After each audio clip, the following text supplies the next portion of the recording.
Бүгін біздің марафондың темасы ол тәкәббірлік.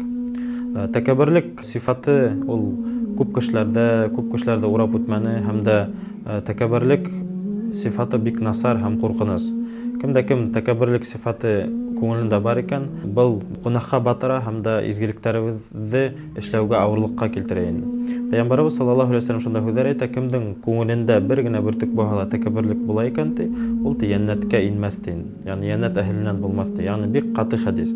Шуңа күрә Пәйгамбәр саллаллаһу алейһи ва саллям шулай дип һүзләр әйткәч, сахабалар әйтә: "Я Расулуллаһ, без бит инде матур киенергә яратабыз, матур киенәбез, үзебезне бөхтә яхшы тотабыз" ди. Ул бит инде тәкәббірлек булмаймы? Тиһә Пәйгамбәр саллаллаһу алейһи ва саллям әйтә: "Аллаһ субханаһу ва тааля матур һәм матурлыкты ярата" ди. Ягъни матур киенү, матур бөхтә яхшы булу, әлбәттә ул яхшы ди.